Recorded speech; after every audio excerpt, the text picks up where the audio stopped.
While we are at the end of Burn Week, the American Burn Association works to ensure burn units and survivors can continue the advocacy, not just this week, but year-round. I spoke to a survivor who knows why it's so important to raise awareness for this firsthand. Safety has made burns unusual, but when they do happen, they can change your life in a minute. Timothy Gould burnt over 93% of his body, sustaining mostly third and some second-degree burns. It was July 2001, and I was using a acetylene torch and vapors from a barrel ignited, and I was taken by ambulance to the local CGH hospital in Sterling, then flown later to Loyola Hospital, where I spent 8.5 months. After 10 months of hospitalization and rehab, his nurse said he would live a normal life, but it would be a new normal. That's exactly what it is. You learn that your life has changed, and you can't do the things that you used to do, but I'm able to do a lot of things, like I do a lot of woodworking. Dr. Carson, medical director of the Loyola Medicine's Burn Center, shares that both Loyola and the American Burn Association have learned that connections can go a long way. We really emphasize connecting survivors with people who are suffering from burn injuries.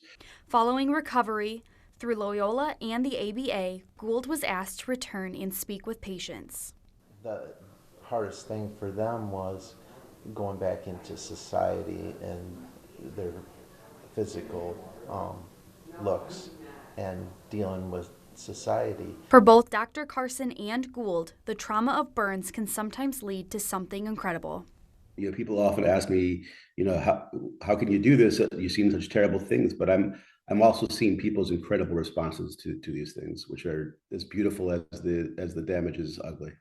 It seems like the little things in life mean a lot more to you than the bigger picture, and that was the biggest change. Even outside of Burn Week, burn units across the United States exist to ensure a patient receives the best care.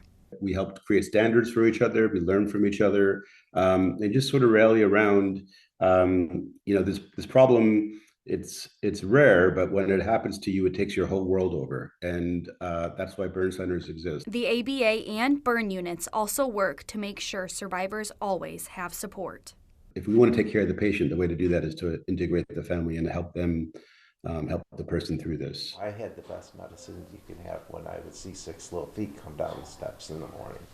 Gould says the accident strengthened his faith and family and encouraged him to connect with survivors and advocate for patient consent. Even though it's a tragedy, I have many blessings in my life, and I've met a lot of good people that have helped me. Dr. Carson sharing that it is an exceptional need to have a burn injury. What you need to get better is immense.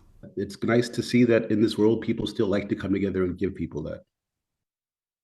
Have more about Burn Week and how you can promote burn prevention with this story on our website, WREX.com. Back to you, Sam.